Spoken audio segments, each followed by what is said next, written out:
Hi, Mike. I just wanted to make you Hey, aware that we are broadcasting live to YouTube early since we had advertised this as starting at 5:30 accidentally. I wanted to go on and have a presence on YouTube. So just so you're aware. sounds great. Well, that is a great cue to turn off my video. But Thank you. we'll yeah, make the switch to the regular meeting at 6. I've got the screen share right now. Okay, great.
Welcome. Just to let you know that we're currently broadcasting live on YouTube. So we're going to pause until the meeting begins at 6.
Well, Mike, we're getting awful close to 6 p.m. We are already live on YouTube, as I mentioned to you both already. So there, we don't have that preliminary step to do. Did you hear from any of the task force members about whether they may or may not attend tonight? I did not. I don't have any notes, and I was just peeking at my email to see if anything came in at the last minute, but I don't have any voicemail or email from anyone. Let's maybe just give them a couple minutes then, and then we can get started. You bet. And I'll do a more careful search as well to double check.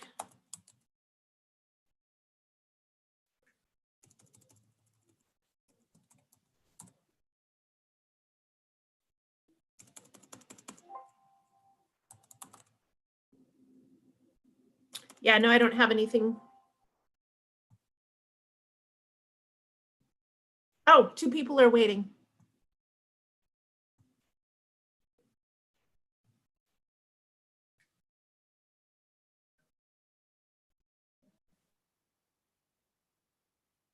Hi, everybody. Let me just go ahead and change my username here.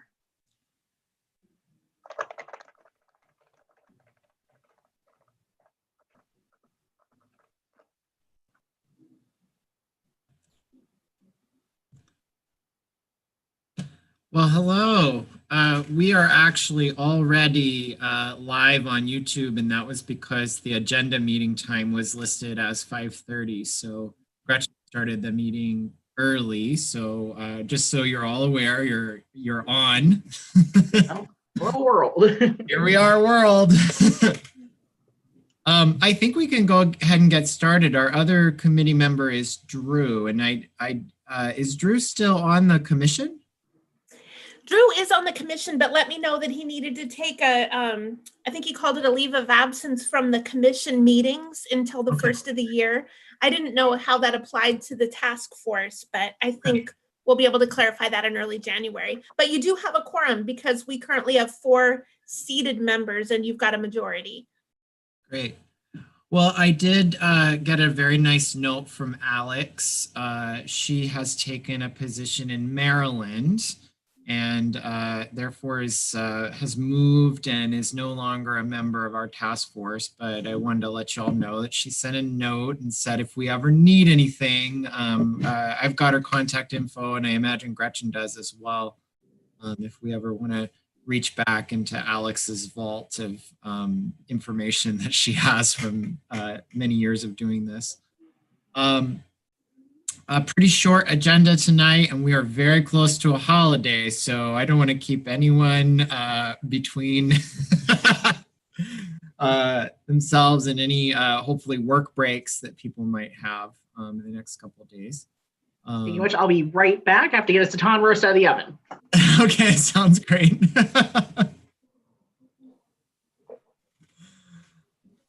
Well, when Byron gets back, we can we can do the minutes.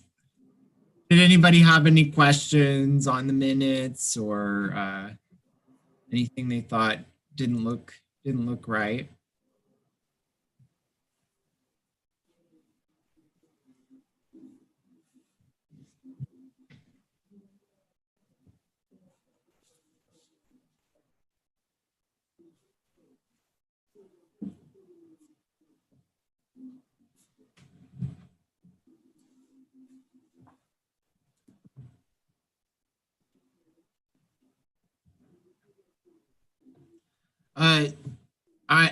I skipped public comment, and I wondered if Jules.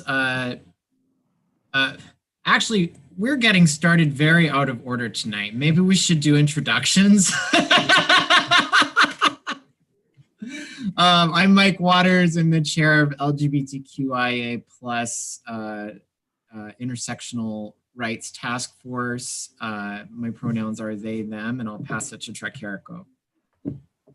Thanks, Mike. I'm Trekerico. I'm a resident of Ward 2. My pronouns are they, them, and I'll pass it to Byron. Absolutely. Howdy. My name is Byron Kimball, and I use he, him pronouns. I am a resident of Ward 5, and I am a non-commissioner member of the LGBTQ task force.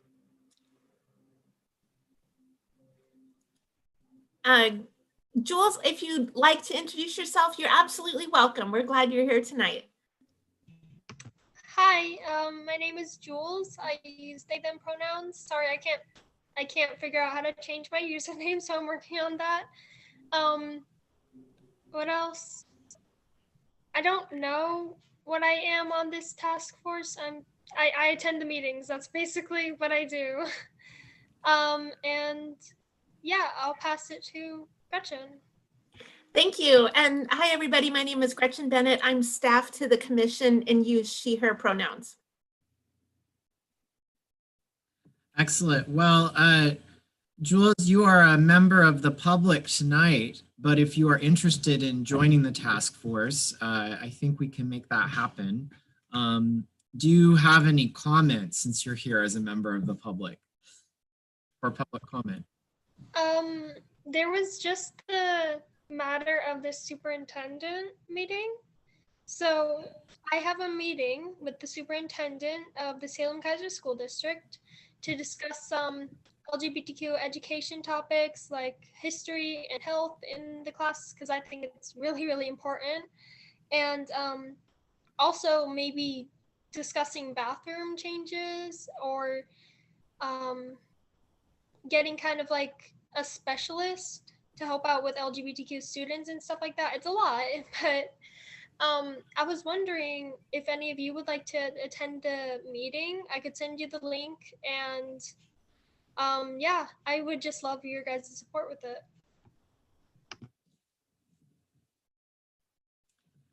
And you and I corresponded over email, and I'm available the date of the meeting. I think it was January 8th. Is that right? You may have frozen.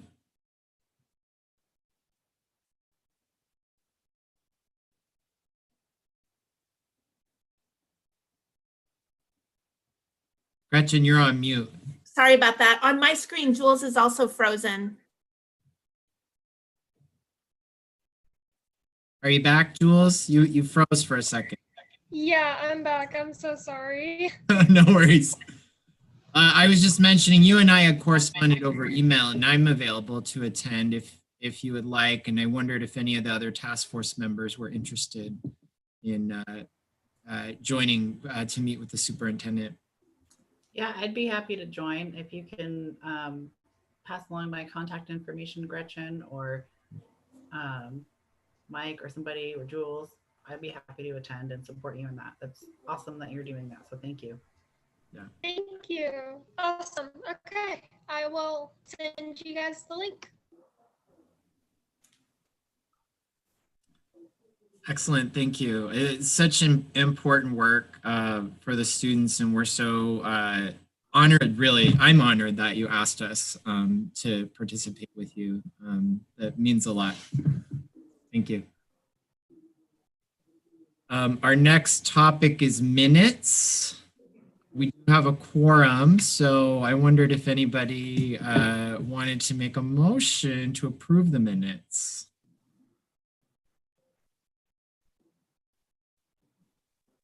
I'll make a motion to approve. I'll second. This is going to be easy. All those in favor?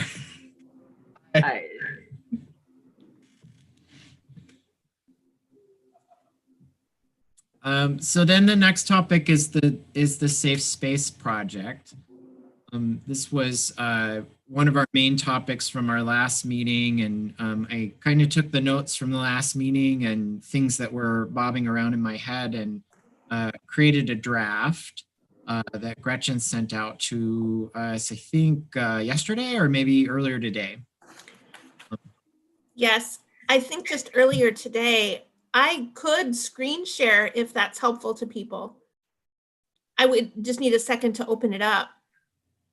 I think it's helpful just for anyone watching on YouTube who doesn't have the document handy for while we go ahead and review. Let's see.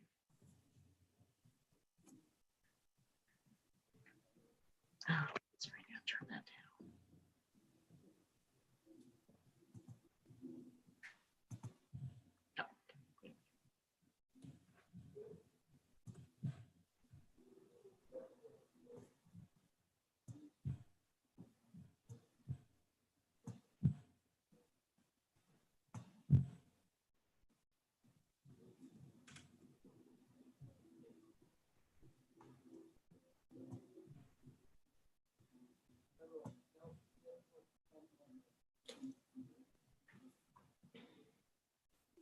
Is that visible for everybody?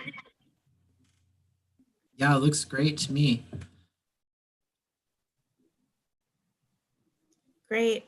Mike, I really appreciate your thoughtful inclusion of a lot of components in this. Nicely done.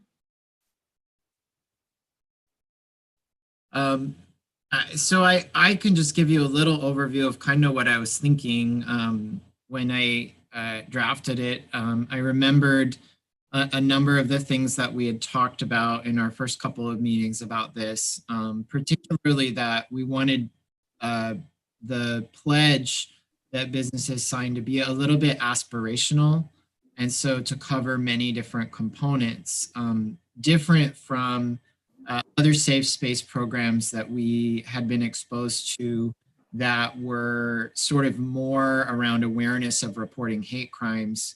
We really wanted businesses that participated in this to kind of go the next level.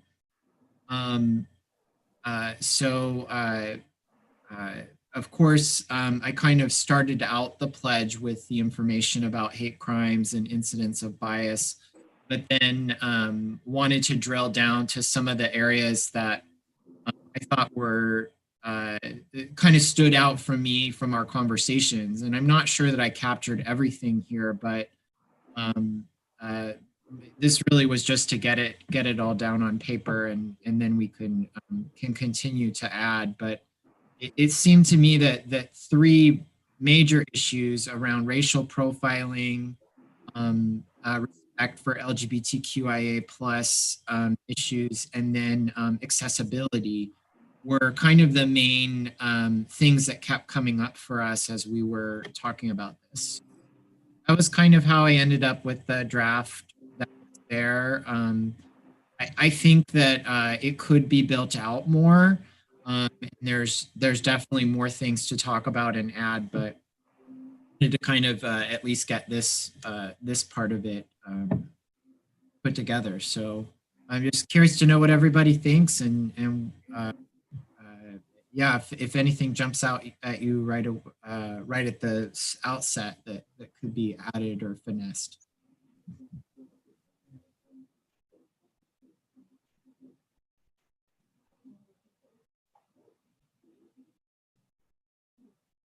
I debated whether the second to the last bullet needed more clarity. I ended up deciding it didn't, but maybe for the sake of discussion, the accessible services bullet and the phrase promote access to the space as a value of the business or organization, I decided that I interpreted that to mean like access from the standpoint of people with disabilities. But like there might be business models where people aren't necessarily intending for people to come and stay for long periods of time. Like maybe like, especially in the pandemic environment when there's only to-go meals served at restaurants, for example, I didn't know if access to space implied like we want you to value having lots of time for people to be able to be here as a safe space, like free from the external world. And I don't know that we meant that so much as an accessible space for a person with a disability or to feel safe while they are there. You know what I mean? I found myself thinking about that. I decided not to comment on it because I thought maybe it was fine, but for the sake of discussion, I'll bring it up here in case anyone thinks that it's probably just me. I don't think it was just you, Gretchen. I kind of struggled with it myself. And the reason that I added that second sentence was that it seemed like the businesses participating in this program should be kind of the cream of the crop, right? And if you're a very committed business to human rights, then one of your values that accessibility should be sort of contained within your values, that it's not just following the law, but if you get a special request, you know, you're going to be the kind of organization that is going to really listen to that request and understand where the person's coming from an access perspective. So I'm not sure that that's exactly the right wording, but I struggled with that as well about how to phrase it, because disability even I wasn't sure if that was the exact right term to use. And I wondered if the other commissioners might even have more terms that might be used, because so many access issues are, you know, there's obviously visible disabilities, but then there's a lot of invisible disabilities or just challenges that people have in their bodies and in their minds that I didn't know if disability would cover it. I wonder if you could add universal access. So promote universal access to the space, because that's really like all encompassing, and then gets you out of the like, oh, a person with a disability who's identifiable. I mean, that could be like, I'm having a bad day and I want the TV turned down. Like it's very, it could be anything, right? So that, or I was thinking, you know, add in something about accommodation, promote universal access and accommodations, because, you know, promoting the accommodation as something as a value rather than something we have to do to follow the law, I think is kind of where you were going with that, if I'm understanding you correctly. Yeah, that's exactly where I was going with it. I think to be a safe and welcoming space, that it's about more than just following that letter of the law. So yeah. What do you think of those edits as I adjusted it? Did I catch that right?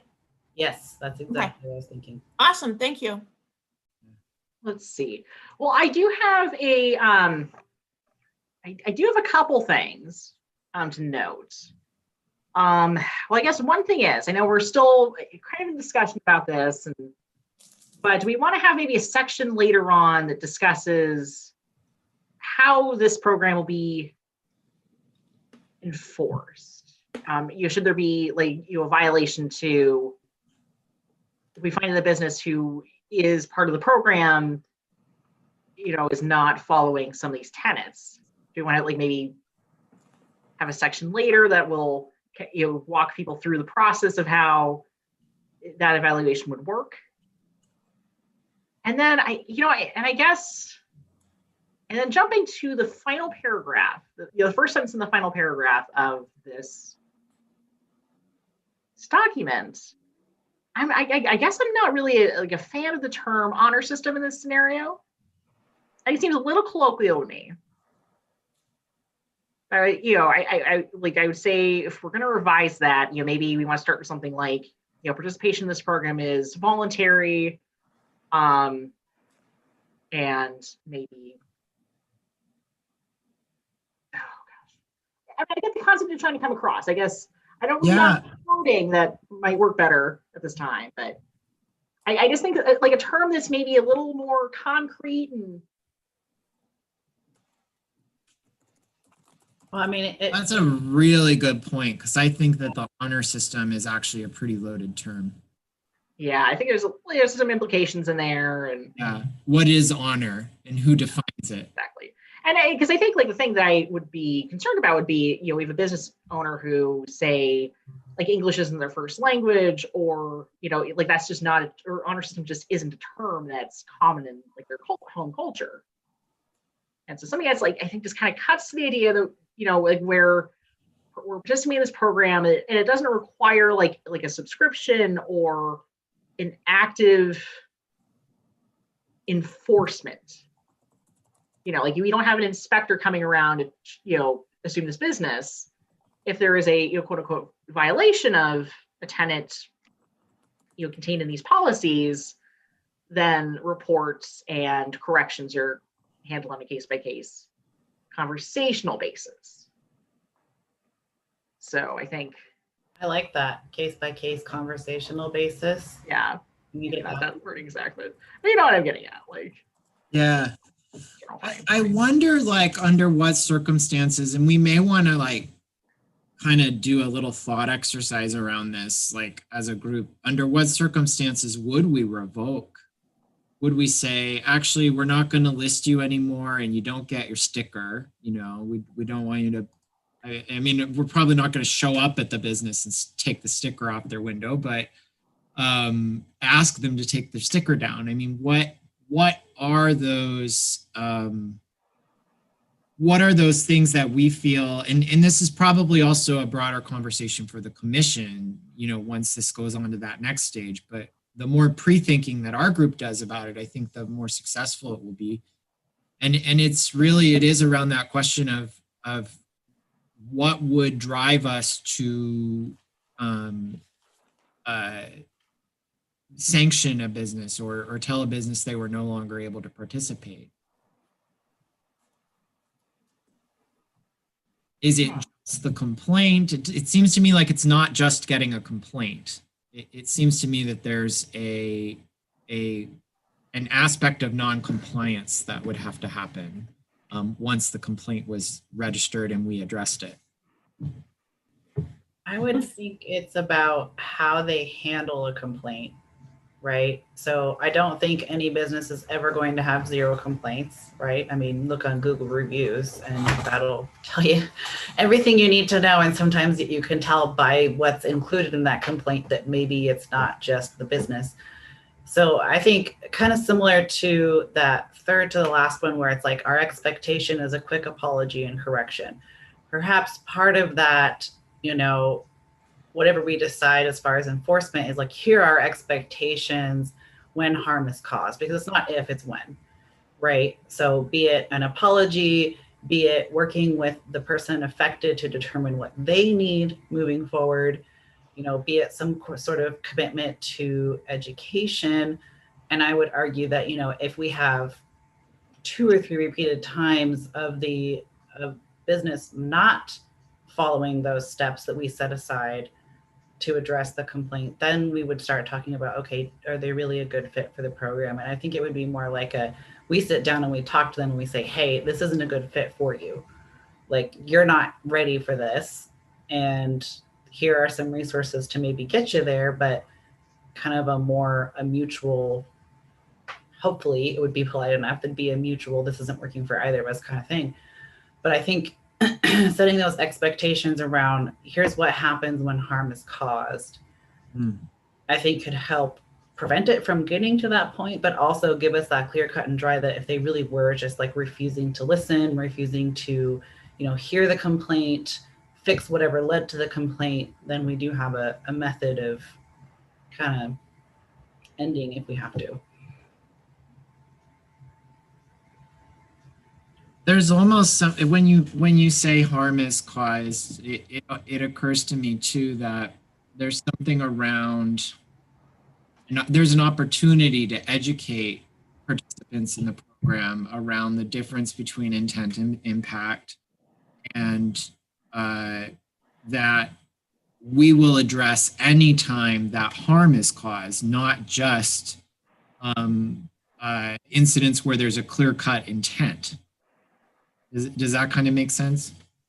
Absolutely. And that's kind of what I'm thinking, is that I would like to get beyond just the law in Chapter 97, because someone could follow the law, follow Chapter 97 to the T. Like, it's not illegal to misgender me, right? You know, maybe it's repeated, you could argue is like hostility or something, but I'd like to go beyond that and maybe even include like some kind of commitment to education as well. Like, what is your business going to do to make sure that these kinds of issues don't come up? Because just being like, yep, got a sticker, I'm good, doesn't really accomplish anything. But we do want to use that as the opportunity, like you said. So that could be another expectation that we're adding as part of either just the general like bullet points or as part of the ongoing like addressing complaints thing. Yeah. And I think, you know, I think on that note, maybe depending on either whether it's a one-time complaint or multiple complaints by different individuals, I think, you know, one thing maybe we can require is, you know, we do have businesses to submit, like, say, proof that they've contacted folks who've submitted complaints regarding the business or submitted reports, you know, such as like, you know, carbon copy of a letter, or notes that a meeting was, or a call was taken with the individual question on a certain date.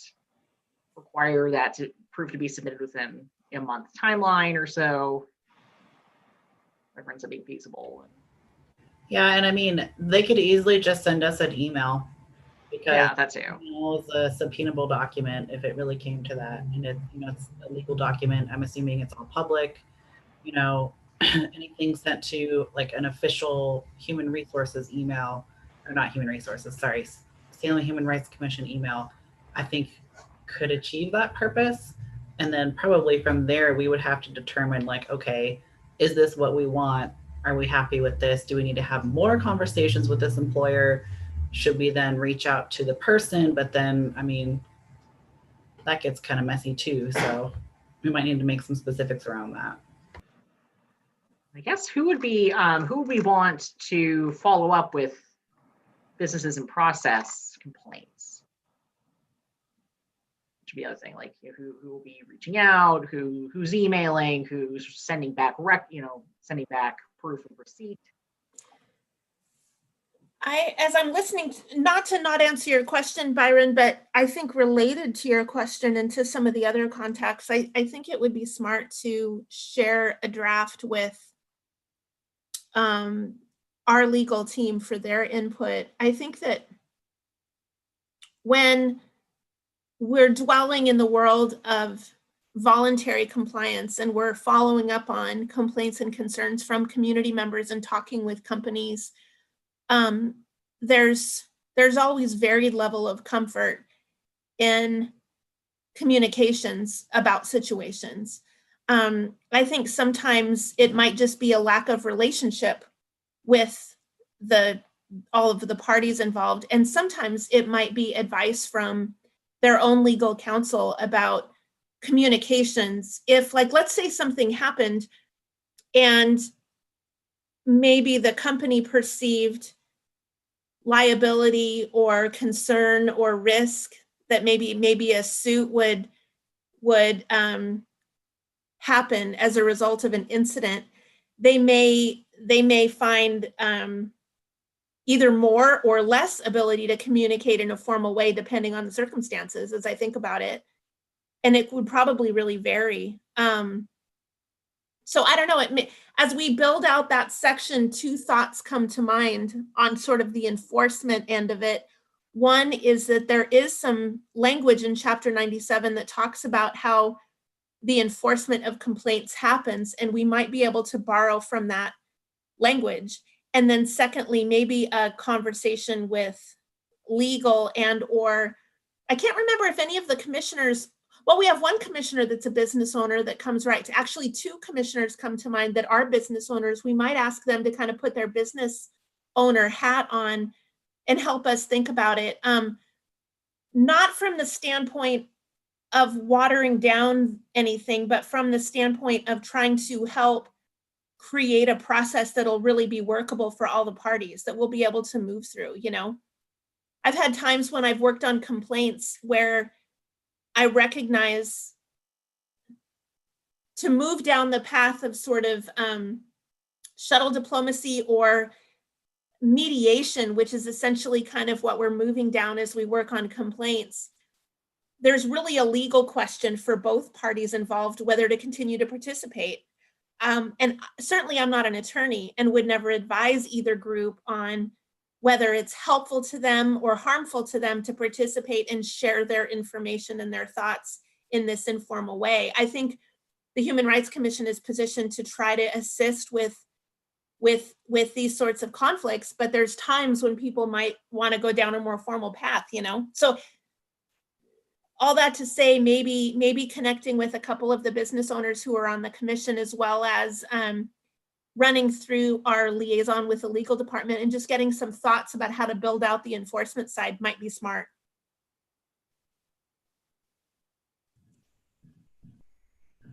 I really like that idea, and I think just the important nugget for those conversations is that reminder that it's a voluntary program, because we don't want the enforcement to be become such a legalistic question that we can't quickly move to say, this program might not be the right fit for you, or even have informal conversation with the business owner where they may choose to opt out, rather than drag something through what feels like a legalistic process. So if that makes sense to you, like I really very, very supportive of those conversations, but just want us to remember that it's a voluntary and aspirational program, that we don't want to necessarily put it in a context where you have to work through the criteria. And one of the reasons that I think that that's very important is that I think that the ideal candidate for this kind of program is one that's going to work on their stuff.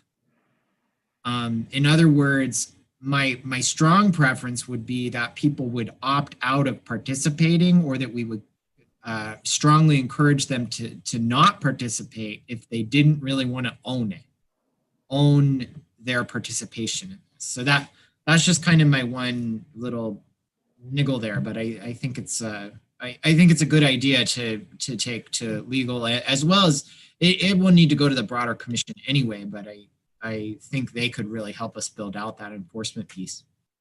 I agree. Yeah, that's a good point. I've talked with companies that like they roll up their sleeves and it's like, oh, I didn't realize this is how this policy or this XYZ behavior or comment was received. That was important and powerful for me to know. Thank you for the info. I'll make that correction. That's really different, you know, in might be the place where this goes. Jules, I feel like I interrupted you and I'm sorry. Go ahead. That's okay. I just wanted to say, I think there needs to be like different levels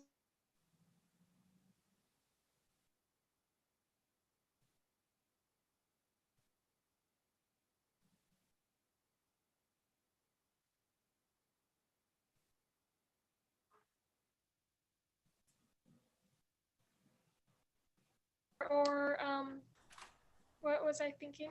Or like just setting up a meeting with them or having them, well, obviously if there's a complaint, they should apologize to the person, but you know, there needs to be different levels of severity and I feel like that should be specified somewhere.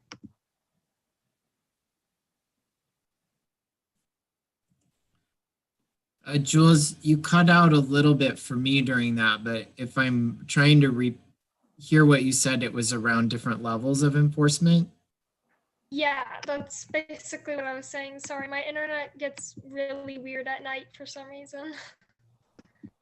That's all right. I agree. I think that's a good, you know, the nature of the complaint may drive how far we want to take it or how deep we want to dive into it. Yeah. Right, 'cause a lot of things can actually involve like legal things, like stuff like, you know, things that the police would actually have to get involved in, you know. So I think that like say something like that happened, then you know there would be an obvious different enforcement right there.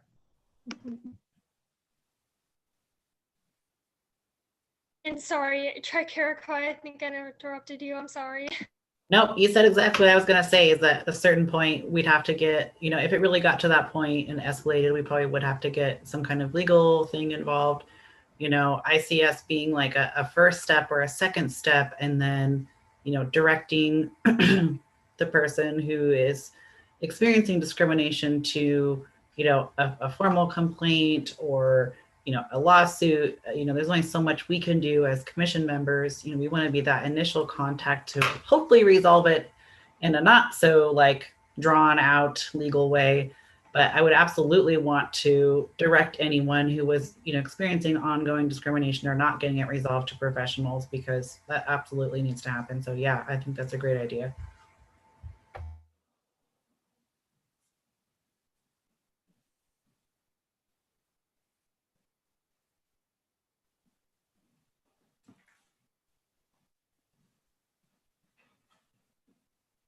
These are all such really good ideas. And you can really start to see, you know, kind of a path forward for the ongoing conversation of this. So that's pretty exciting.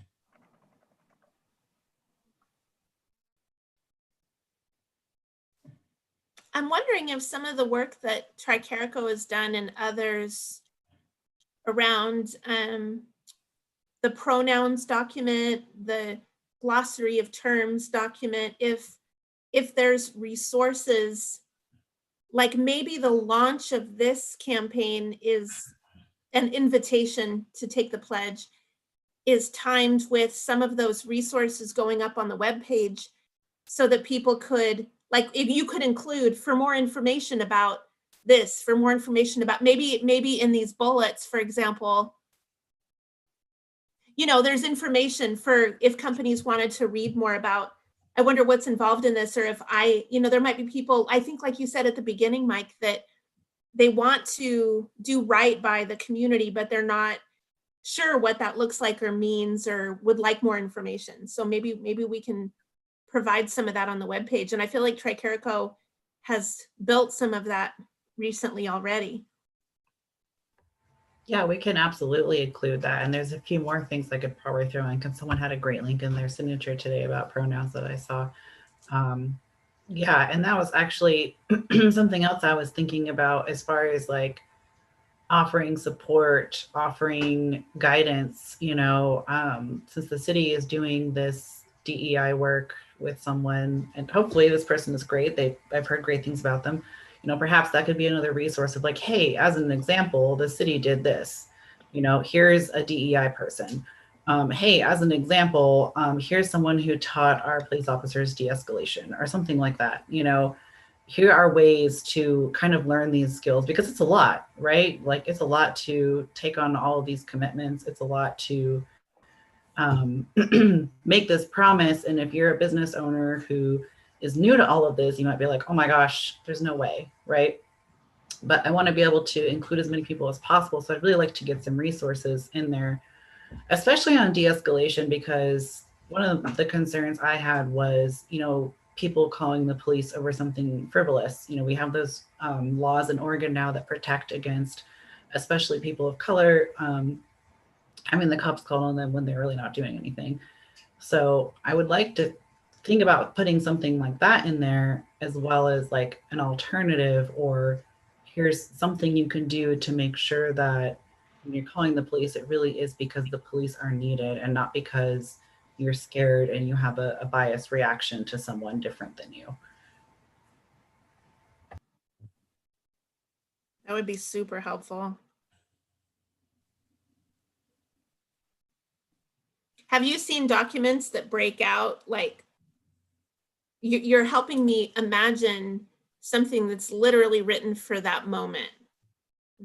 I'm thinking about calling, not that people Google it when they're thinking about, maybe they do, I don't know. I'm up in years now. So, for me, I'm like, people do, but like, so you're thinking of calling the police, like for a moment, are you observing a behavior? Are you observing an action? Or are you observing clothing? Are you having a gut feeling? Okay, those are moments to pause, although sometimes gut feelings are important to not pause, because sometimes our gut gives us a lot of important safety information. And that's really tough to sift between unconscious bias and legitimate details that our brain are processing that help us realize we're seeing, you know what I mean? That's all very complicated, but I wonder if there's documents that are written to that moment, or maybe they don't Google it when they're actually in the moment, but they read it as background and it helps prepare them for the moment that they are contemplating calling. So yeah, a quick Google shows a pretty kind of tongue-in-cheek flow chart, right? So the first one is like, does someone seem suspicious? No, don't call. Yeah. No. Pretty funny. So I think we could do something like it is kind of silly, but I think it's actually a good thing for people to think about ahead of time, so that when they're in that moment, they can say, yeah, is it clothing? Yeah, is it because of their appearance, right? They're asking, is it because of how they're behaving? And even ask, would intervention by law enforcement improve the situation? Right. And many times I think the answer is no when police are called. So that might be something, again, it's silly, but it would help people kind of get in that mindset of thinking before they make that call. Yeah. I think that could be helpful. I'd really like, go ahead. No. I'd really like to see, as part of this, each business getting a rather comprehensive resource packet. It can be electronic, certainly. It doesn't have to be like a notebook or anything like that, but some kind of comprehensive resource packet that really builds on the bullets of the pledge. Because the pledge is, it is what it is. It has to be simple in order for people to sign off on it. But we know that the issues behind each bullet are much, much more complex, and that people who are not doing this work all the time, or don't have as much exposure to the different communities that are represented, are not going to have as much background. So it seems like, as part of building the program, that we just need a really comprehensive resource that the business owners get, in addition to, sort of the basics. And we already have some of that stuff, which is cool, because Tricarica is awesome. Well, and we might be able to use some of the stuff from the equity lens too, because Dr. Brown's done a lot of great work on that. And I would imagine to be a great resource. And he seems very happy to share with anybody who can use it. I agree. And I know Dr. Brown was asking for other ways to help. So maybe that's a next step. He was just asking me, how else can I help? And maybe we could relay this conversation, pull out Tricarico, the work that you've already done on pronouns, and say, well, what would you start putting into a comprehensive resource packet for something like this, and see what they might suggest.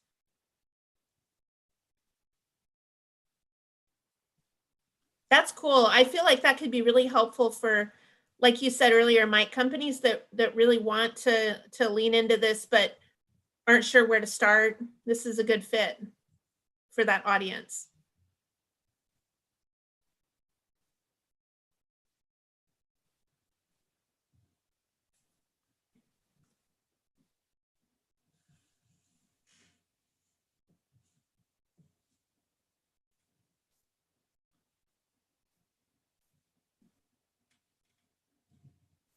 So thinking about our next steps, I hear a couple of themes. One is to get some feedback from legal department and other commissioners around the enforcement piece. And actually from the other commissioners, just general feedback on the idea of the program. The other is to start thinking about what are all the resources that accompany this, and start putting those resources into some kind of format where a business could digest them. But I think that the enforcement piece is the most critical to kind of start getting our heads around, because that's going to be the most complicated, I think. Does that sound? It does. I wonder if we all reviewed Chapter 97 and maybe a couple of the documents that one of our former human rights commissioners wrote out, a couple of documents about how we enforce complaints. Maybe those would be two things to review and think about, oh, this process or this flow might fit here, you know, because it's kind of similar to, like we've all said, this is helping our complaint process. So we do have some documents about how we respond to complaints right now that might flow in really nicely to this. If you like, I can send all of those things out to the group and invite you to look at them in light of this program, and maybe there's components that we'd want to highlight or use, or maybe not, but it seems like a place of beginning. I'd also love to get Alex's input too. I know she's officially gone, but I know she had a lot of great resources, and she might have some of those that we can include as far as putting together what those would look like. I like that idea. With her background receiving and responding to complaints, I think that's a great idea.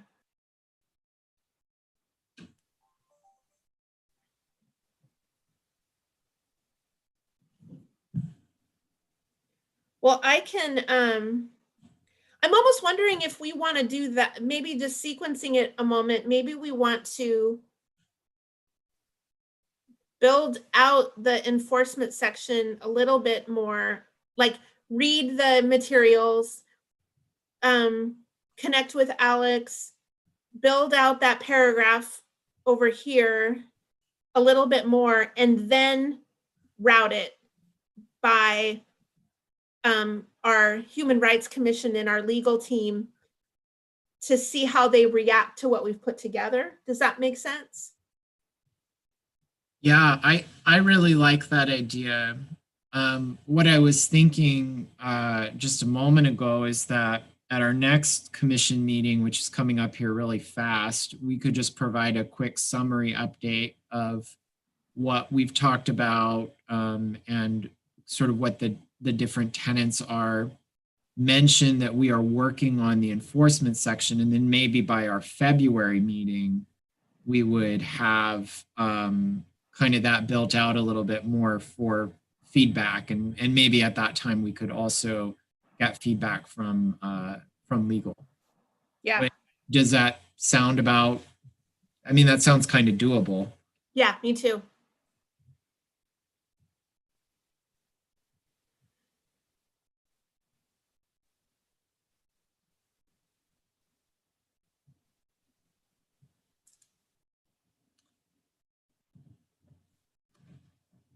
Well, let's see. We have about a few minutes left, so we can continue. We can continue discussing this if there's anything else on this. Otherwise, this was our only sort of media agenda item. We also have member remarks and announcements. So just kind of a quick check-in. Does anybody have anything else they want to kind of dive into on this? I personally don't.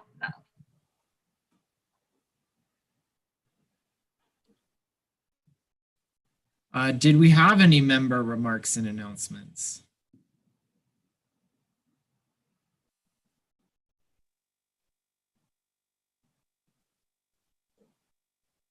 Well, I think with that, we have a plan then. We'll share sort of the high level ideas with the commission in our January meeting. We'll do some work throughout the month of January to try to get it into a spot. We'll have our next LGBTQIA will be the fourth Wednesday of January. So we'll have that opportunity as well to kind of check in and see where we're at. And maybe by the February commission meeting, we'll actually kind of have those things built out. And I think with that, we can adjourn unless anything else. I'll do it on my end. All right. For those of you involved, we've got awareness task force at 7. And Jules, you have my contact information. Do you have Tricarico's? No, not currently, no. If you send me the info, I can forward it to them, and we can all connect up on email that way. Okay, that sounds great. Cool. Awesome. Thank you. Great. Well, I'll see you all next month. Jules and Tricarico, I'll see you a little sooner than that. But it was great to see everybody tonight, and thanks so much. This is really, really cool work that we're doing. Yeah, we're sure looking forward to it. All right, take care, y'all. Bye, everybody.